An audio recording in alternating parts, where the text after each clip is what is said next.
So I have not primed my eyes or anything yet. The only thing I've done is apply moisturizer to my face. So I kind of just wanted to test this really quick. I am going to take it off afterwards, but I kind of just want to test how the shadows do and how they perform without eye primer. So I'm just going to throw a couple on, but I'm going to use my Wet n Wild Photo Focus eyeshadow primer on one side real quick. I will prime both sides in just a second, but I just want to test it out first, because where these are supposed to be like so full coverage, like pure pigments, I just want to see how they perform on the eyelids without a base. But you do get mostly matte shades, which I do like mattes over shimmers now. Like I would rather have a mostly matte palette than a mostly shimmer palette. I'm gonna go into Roxy, which is a matte corally peachy pink. Looks like it's gonna be a really pretty transition. I'm just gonna lightly tap my brush into it. So it's gonna take some restraint, people. I'm a tapper.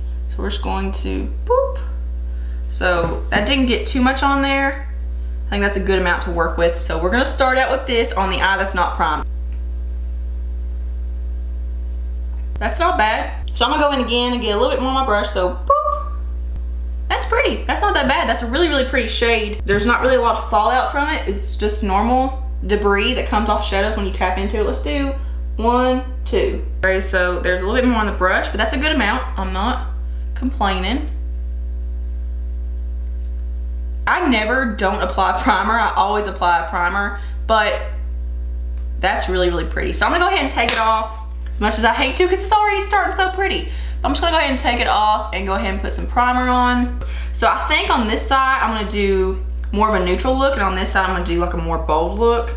Again, let me reiterate, I'm not good at dramatic looks. I'm not good at working with teals or dark purples, any kind of green, basically, any kind of blue, basically. So I'm gonna go ahead and set my eye primer down on both sides. So I'm gonna go in with Dawn, which is just a really nice matte skin tone color shade. I'm just gonna go whoop. Okay, so that didn't get much on there. Let's do doop, boop, boop. Okay, so that's not that bad. Like, there's not really any fallout. Oh, I'm so excited. Okay, let's go ahead and set this down. That is not that bad. I just wonder if they've already reformulated it. I also didn't tweeze my unibrow, no! Okay, we got some redness, but we don't have a uni anymore. Okay, so that's a really, really pretty skin tone color shade. Let's go ahead and do the other eye. So I'm actually I'm getting ahead of myself. I kind of started swiping a little bit more, but here's what it looked like when I swiped it. Like, that's normal, that's normal. So I'm gonna go back into Roxy and put this on the neutral side. So, boop, boop. So I got 2 little taps in there, and there's the product that's on the brush. Pretty normal.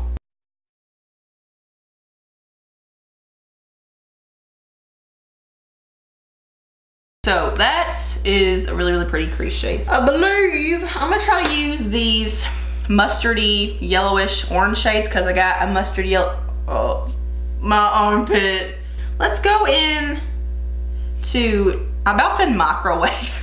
Let's go into Microwave, also known as New Wave, which is like a matte cantaloupe orangey shade. I'm thinking that New Wave would look better like right up close to Roxy, where it has more of a peachy orange undertone, and then put Edge, like the other mustard yellow shade, like maybe right below that. We'll try that. We don't know. Okay, so I'm gonna go in and boop. So there's a little bit more kickoff on that one. Boop. That's not bad though. I'm not complaining. So, oh, this brush was dirty too, by the way. So you can't really tell, but I'm gonna go ahead and put this right below Roxy in the crease. So again, I'm not having a hard time blending. It's blending out very, very pretty, and there's no fallout at all. So I'm gonna get just a little bit more on my brush, and I'm very lightly tapping in there, and there's not really an abnormal amount of fallout or debris. I'm just gonna focus this a little bit more on the outer V.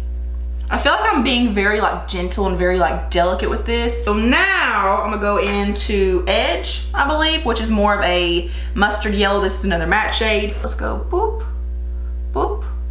So that did get a little bit more debris, but just a normal amount still. I'm just gonna put this kind of in the lower crease and in the outer V. So I want a little bit more on my brush because I'm OCD. Okay. This one isn't really translating onto the eyes the way I want, but this could be because of the brush. The brush might have like a darker color on it or something. So it'd be nice if I actually clean my brushes every once in a while. Forever long, this video will be forever long. I'm gonna take this relatively clean little Coastal Scents fluffy brush, and I'm gonna go into Edge once again and just go boop, boop. So I'm not really getting a whole lot of product on the brush. So I'm just gonna go right there in the outer V. This color isn't really translating that well on my eyes. I may try to use this shade on the other side as well, just to see if it's the actual shade itself or if it's just the brush. Maybe it just left a darkness that I just can't get rid of with this shade. So now I'm gonna go into, let's go into All Star. Boop, not bad, boop, not bad, boop. Okay, so I'm gonna tap off just a little bit of the excess, but there's a fallout that I'm having right now, and that's not bad at all. That's very normal. Okay, so this isn't really translating.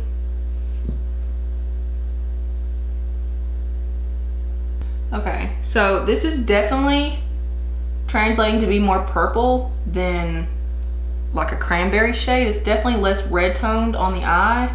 Okay, let's see. So this is a more purple tone. So purple and yellow make a neutral. So maybe it's just kind of neutralizing itself out.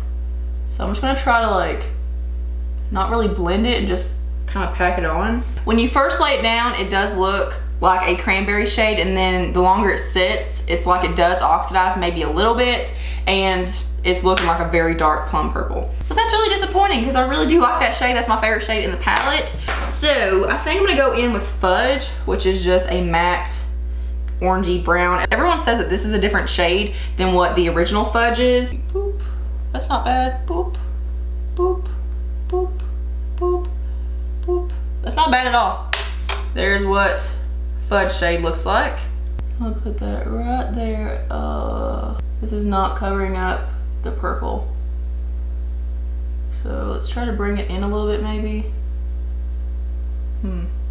Yeah, this shade is not showing up at all. In fact, it just looks like it's kind of moving the purple shade over. Okay, so now I'm gonna try Rowdy just because I wanna see what it looks like against All Star. So here's Rowdy. It's a matte deep plum. Let's go boop, boop, boop. Okay, that's not bad. Again, not a lot of fallout or anything. There's really no fallout. I don't really think it's gonna look much different than All Star's looking right now. I'm gonna get some more on my brush. Yeah, this is literally looking like a deeper All Star. It's pretty, and I do see it. It is deepening the outer V, and it's not doing anything weird, so that's always a plus. That shade worked out pretty well. It's just a really pretty plum shade. I didn't really have a hard time working with it. It blended out very well. So I'm gonna try one more time to go back into All Star because I really, really want this shade to work, and maybe where we have that purple down kind of like as a barrier to the yellow, maybe it'll translate. So I'm gonna take that same Real Techniques brush, dip into All Star, and just put this right on top.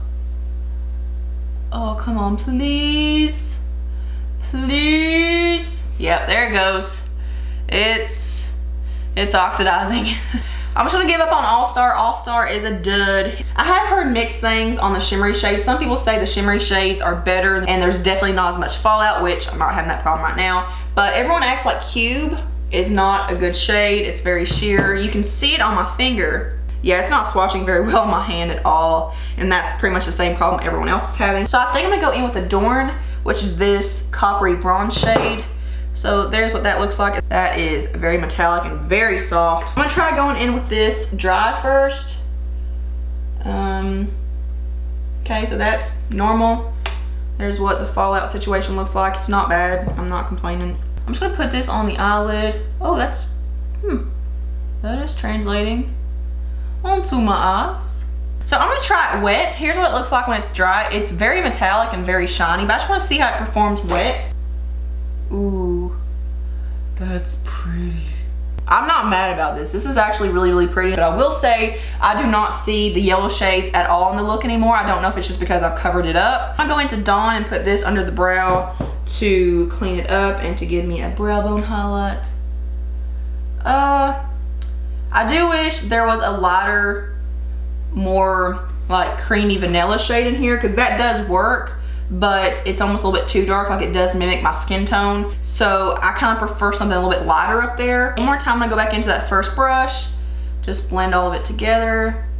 Yeah, Dawn is looking a little bit peachy under my brow bone. You can't really see on camera, but it's looking a little bit too peachy. I don't even think I'm gonna be putting on like mascara or eyeliner or anything, just because I'm more or less showcasing the eyeshadows and how they perform, and I'm gonna have two different looks, so there's no use. So I'm very, very pleased with this side. This is something that I would wear on a daily basis. The only complaint I really had was with All Star. It just was not translating. It was definitely oxidizing and turning a dark purple. So other than that, I really do enjoy it.